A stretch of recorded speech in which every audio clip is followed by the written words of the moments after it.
الحمد لله نحمده ونستعينه ونستغفره ونؤمن به ونتوكل عليه ونعوذ بالله من شرور أنفسنا ومن سيئات أعمالنا من يهده الله فلا مضل له ومن يضلله فلا هادي له وأشهد أن لا إله إلا الله وحده لا شريك له وأشهد أن سيدنا ونبينا ومولانا محمدا عبده ورسوله أرسله الله تعالى إلى كافة للناس بشيرا ونذيرا وداعيا إلى الله بإذنه وسراجا منيرا صلى الله تعالى عليه وعلى آله وأصحابه وأزواجه وذرياته وأهل بيته وطاعته أجمعين أما بعد فقد قال الله تبارك وتعالى في القرآن المجيد والفرقان الحميد أعوذ بالله من الشيطان الرجيم بسم الله الرحمن الرحيم سبحان الذي أسرى بعبده ليلا من المسجد الحرام إلى المسجد الأقصى الذي باركنا حوله لنريه من آياتنا إنه هو السميع البصير صدق الله مولانا العظيم إن الله وملائكته يصلون على النبي يا أيها الذين آمنوا صلوا عليه وسلموا تسليما اللهم صل على محمد وعلى آل محمد كما صليت على إبراهيم وعلى آل إبراهيم إنك حميد مجيد. بزرگان محترم، اللہ تبارک و تعالیٰ کا یہ بڑا کرم اور احسان اور فضل ہے کہ اس کریم ذات نے مجھے اور آپ کو دین کا ہم فریضہ نماز جمعہ ادا کرنے کے لیے یہاں جمع فرمایا. ہم دعا کرتے ہیں کہ اللہ تبارک و تعالی ہماری اس نماز جمعہ کو اور ہمارے اس اجتماع کو اپنی بارگاہ میں قبول و منظور فرما کر اسے ہم سب کے لیے دنیا اور آخرت میں نجات اور ہدایت کا ذریعہ بنا دے. آمین. اسلامی سال کا 8واں مہینہ شعبان جس سے ہم گزر رہے ہیں، دعا فرمائے کہ اللہ تعالیٰ اس مہینے میں ہمیں برکت عطا فرمائے اور مبارک مہینہ رمضان المبارک تک اللہ تعالیٰ ہم سب کو پہنچا دے. آمین. بات ہماری چل رہی تھی معراج کے متعلق کہ اللہ تبارک و تعالیٰ نے آپ علیہ الصلاۃ والسلام کو امام الانبیاء کو مسجد حرام سے اٹھا کر مسجد اقصی تک کا سفر کروایا اور لیلا من المسجد الحرام الى المسجد الاقصی. تو یہ سفر جو ہے ایک رات میں اور رات کے کچھ حصے میں اللہ تعالیٰ نے کروایا، لیکن ایسا سفر کہ اس سے پہلے کوئی ایسا سفر نہیں کر سکا اور نہ قیامت تک کوئی کر سکتا ہے.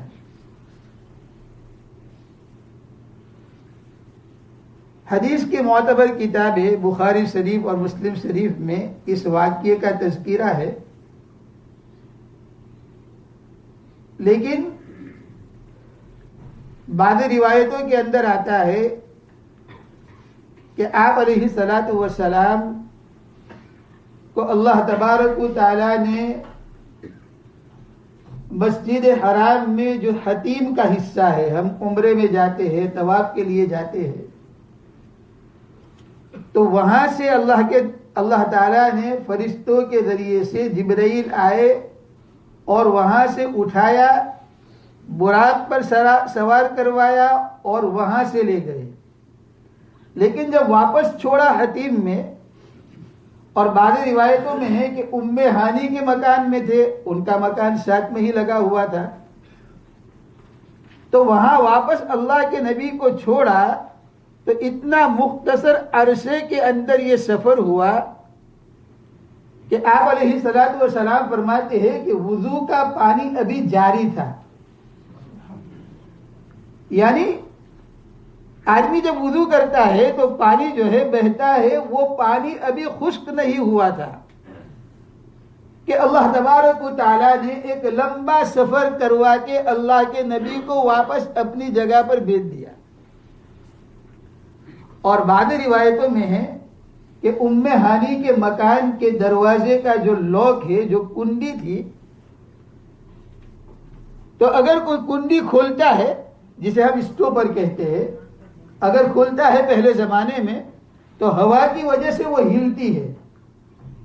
تو اللہ کے نبی صلی اللہ علیہ وسلم کو اللہ تعالیٰ نے اتنا لمبا سفر کروایا، تو ابھی اللہ کے نبی فرماتے ہیں جب میں واپس آیا تو میری حضرت ام ہانی کے مکان کی کنڈلی ہل رہی تھی.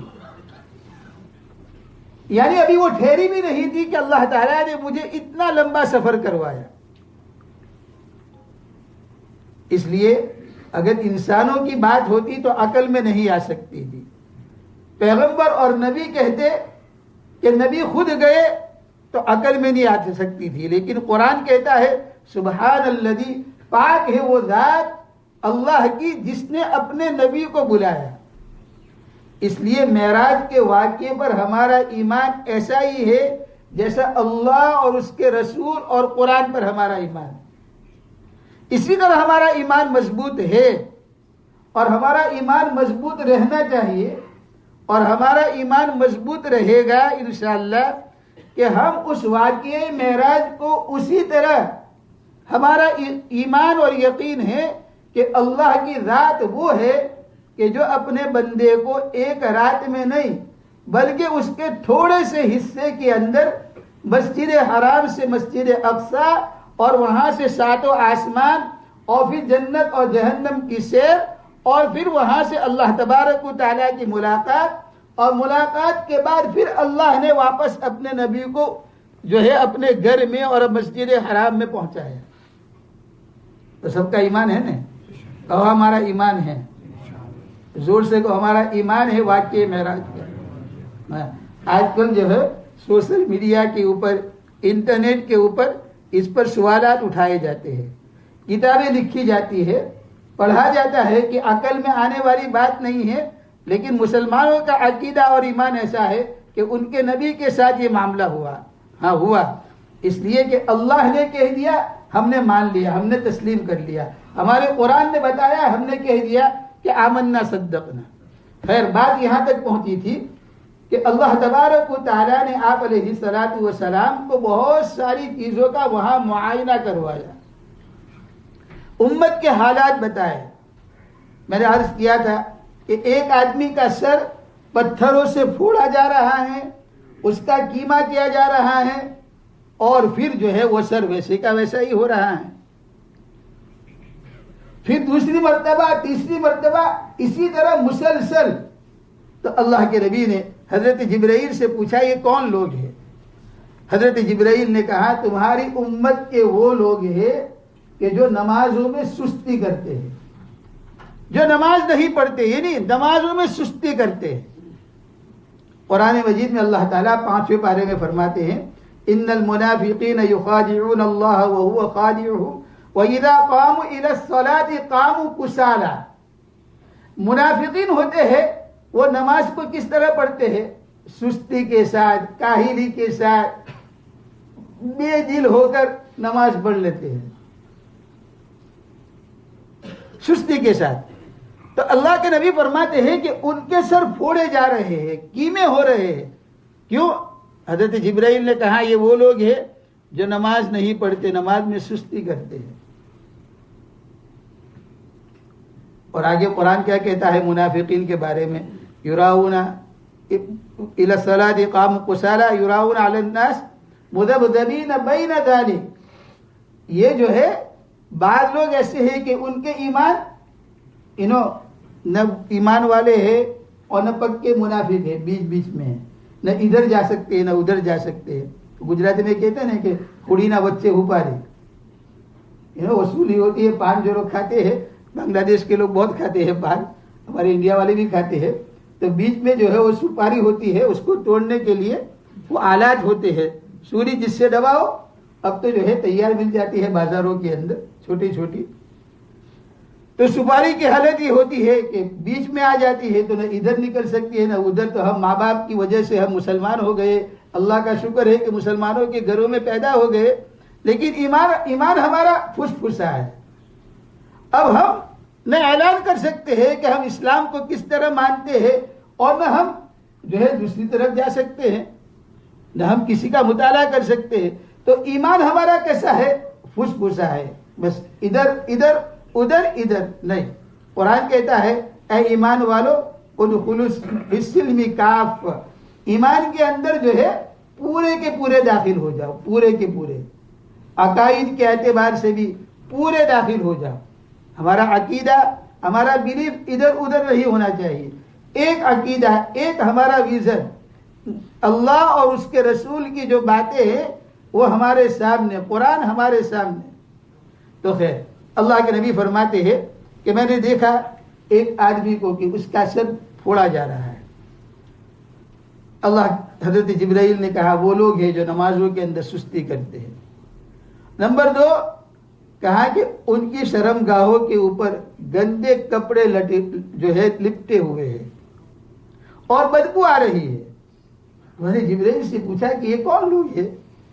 اللہ کے نبی نے، حضرت جبرائیل نے فرمایا یا رسول اللہ صلی اللہ علیہ وسلم، یہ وہ لوگ ہیں جو اپنے مالوں کا صدقہ نہیں کرتے، زکوٰۃ ادا نہیں کرتے. اس وقت زکوٰۃ فرض نہیں تھی. کہا صدقہ جو ہے وہ صدقہ ادا نہیں کرتے. معلوم ہوا کہ اللہ تبارک و تعالیٰ نے ہر مسلمان پر زکوٰۃ کو فرض کیا جو مالدار ہے، جو پیسے والا ہے اس کو زکوٰۃ دینا ہے. اور کتنا دینا ہے؟ بہت کم دینا ہے. 100 کے اوپر 2.5 پاؤنڈ. اگر 100 پاؤنڈ ہے تو 2.5 پاؤنڈ دینا ہے. 1000 پاؤنڈ ہے تو 25 پاؤنڈ دینا ہے. اور یہ زکوٰۃ کیا ہے؟ اللہ تعالیٰ نے زکوٰۃ کے احکامات بتائے تو اس میں بتایا کہ مالداروں سے لے کر تمہاری ہی غریبوں کو دینا ہے. ایک بھائی مالدار ہے، دوسرا بھائی غریب ہے، تو ہماری زکوٰۃ ہمارے بھائی کو ہم نے دے دی. بھائی مالدار ہے، بہن کی شادی غریب گھر میں ہوئی ہے، بہنوئی بھی غریب ہے، بہن بھی غریب ہے، ہماری زکوٰۃ ہم نے بہن کو دے دی. اگر ہم نے دیکھا کہ بھتیجا مالدار ہے اور چچا غریب ہے، ہم نے اس کو دے دی. تو زکوٰۃ جو ہے دادا دادی، نانا نانی، باپ اور ماں کو نہیں دے سکتے، لیکن دوسرے رشتہ داروں کو دے سکتے ہیں. تو کہاں زکوٰۃ مالداروں سے لے کر غریبوں کو دی جائے. کتنی بڑی سسٹم اور کتنی اچھی سسٹم اللہ نے بنائی. اگر سارے مسلمان صحیح طور پر زکوٰۃ ادا کرے تو کوئی غریب نہیں رہے گا، فیملی میں نہیں رہے گا. دنیا میں 2 نظام ہے اس وقت میں. پہلے سود کا نظام نہیں تھا، لیکن دنیا میں جب سے سود اور انٹرسٹ کا نظام آیا تو وہ کیا آیا کہ سود اور زکوٰۃ میں کیا فرق ہے؟ سود میں یہ فرق ہے کہ غریبوں سے پیسے لے کر مالداروں کی تجوری میں بھرے جاتے ہیں. غریب سے پیسے لے کر مالداروں کو دیا جاتا ہے. اور زکوٰۃ کیا ہے؟ مالداروں سے لے کر غریبوں کو دی جاتی ہے. جو بڑی بڑی بینکیں ہوتی ہے دنیا کے اندر، وہ کیا کرتی ہے؟ روزانہ ایڈورٹائز آتی ہے 5000 پاؤنڈ بورو کرو اور اونلی 27, 21, 22% انٹرسٹ ہے اس کے اوپر. شریعت نہیں چاہتا ہے اور اللہ نہیں چاہتا ہے کہ میرے بندے کے اوپر ظلم ہو.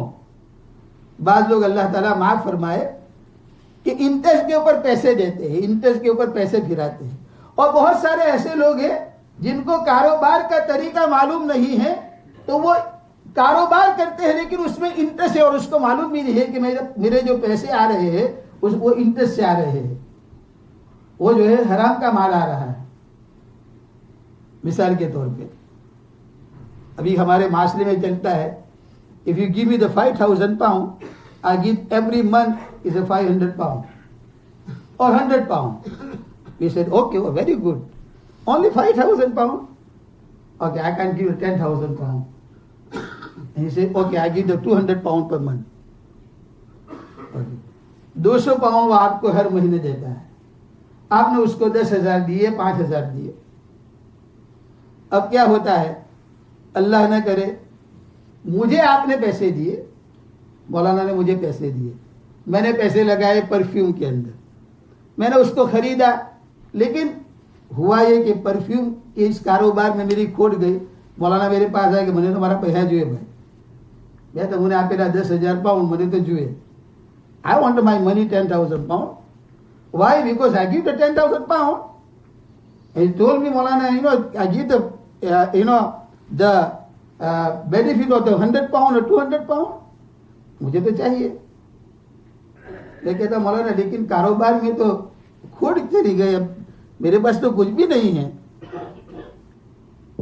میں تو جو ہے لاس ہو گیا، اس لیے کہ پرفیوم الایا تھا لیکن جو ہے رات کو چور آیا اور سب چوری کر کے چلا گیا میرا سارا سامان. پوچھا کہ تمہیں جانا تو وہ کام جانا، میں نے ہمارا پیسہ جو مجھے پیسے چاہیے. تو مولانا کا یہ پیسے مانگنا جائز نہیں ہے. کیوں؟ ہم لوگ ٹرانسپورٹ کے اندر، اسی طرح شاپ میں، اسی طرح کسی کے ساتھ ہم پارٹنرشپ کرتے ہیں تو شریعت کیا کہتی ہے کہ اس سے تو ظلم ہوگا صرف میرے اوپر. کیوں؟ اس لیے کہ مجھے تو نفع بھی دینا ہے، پیسے بھی دینا ہے، مولی بھی دینا ہے، اور اللہ نہ کرے کوئی ایسا حادثہ ہو گیا تو میں تو کھوٹ ہی کھوٹ میں ہوں. تو شریعت کہتی ہے نا ایسا نہیں. کاروبار وہ جائز ہے، اس لیے انٹرسٹ ناجائز ہے شریعت میں. کاروبار وہ جائز ہے کہ جس کے اندر نفع اور نقصان دونوں میں مالک ہو آدمی. اگر مجھے کھوٹ چلی گئی تو مولانا کو بھی کھوٹ چلی جائے گی، اگر مجھے نفع ملا تو ان کو بھی ملے گا، اگر میرے پیسے ختم ہو گئے ان کے پیسے بھی ختم ہو گئے. لیکن ہمیں مسئلہ معلوم نہیں ہے. بہت سارے لوگ پیسے دیتے ہیں اور اس کے بعد اس پر جو ہے وہ نفع لیتے ہیں، اور نفع 100 200 300 پاؤنڈ ایگزام پر، اور اگر سامنے والا آدمی لوز ہو گیا تب بھی ہم اس سے تقاضا کرتے ہیں. شریعت کے حساب سے وہ تقاضا جائز نہیں ہے، اور وہ پیسہ ہی جائز نہیں ہے جو آپ کو مل رہے ہیں. ایسے بہت 2-3 آدمی ہمارے پاس آئے، ہم نے ان کو کہا کہ آپ کا کاروبار جائز نہیں ہے. الحمدللہ بعض لوگوں کو سمجھ میں آیا، انہوں نے اپنے سارے پیسے صدقہ کر دیا. ہم نے کہا صدقہ کر دو بغیر ثواب کی نیت سے، جیسے انٹرسٹ ہم دیتے ہیں کسی کو بغیر ثواب کی نیت سے، اس میں کوئی اجر بھی نہیں ملے گا، غریبوں کو دیں گے تو زکوٰۃ جو ہے اللہ تعالیٰ نے فرض کی مسلمانوں کے اوپر کہ مالداروں سے پیسے لیے جائے اور غریبوں کے اندر تقسیم کیے جائے. یہ سسٹم اللہ نے رکھی. اور انٹرسٹ کیا ہے؟ غریبوں سے لیا جائے اور مالداروں کو دیا جائے. اس لیے مالدار ہوتا ہے زیادہ، اور غریب ہوتا رہتا ہے. 25 سال تک ایک مکان لیتا ہے، وہ بڑھتے جو ہے 2 لاکھ کا مکان ہے تو 4 لاکھ 5 لاکھ پاؤنڈ اس نے اوپر بھر دیے تو اس کی تو پوری زندگی اسی میں ختم ہو گئی. تو میرے بھائیوں، زکوٰۃ جو ہے رمضان کا مبارک مہینہ آ رہا ہے، ہم اپنی زکوٰۃ کا حساب کریں اور اس میں نقد پیسے، گولڈ، سلور، اس کے علاوہ ہمارے پاس وہ چیزیں جس کو ہم استعمال نہیں کرتے. علماء سے پوچھے زکوٰۃ کس کے اوپر ہے؟ مکان ہے ہمارے پاس، کرائے پہ دیا ہے، بزنس کی نیت سے ہم نے پراپرٹی رکھی ہے، زمین رکھی ہے دنیا کے کسی بھی کونے میں، اور دل میں یہ نیت تھی رکھتا ہوں پھر بیچ دوں گا، پھر نیت بدل دی تب بھی گڑبڑ. ان سب پر جو ہے آپ کو زکوٰۃ ادا کرنی ہے. تاجر لوگ اپنے مال کا حساب کرے پورا، یعنی کہ ادھر کے چلو 50,000 નો સામાન છે ને 1 લાખ ચલો 50,000 નો જો તો આનું કઈ વેલ્યુ નથી, હમણાં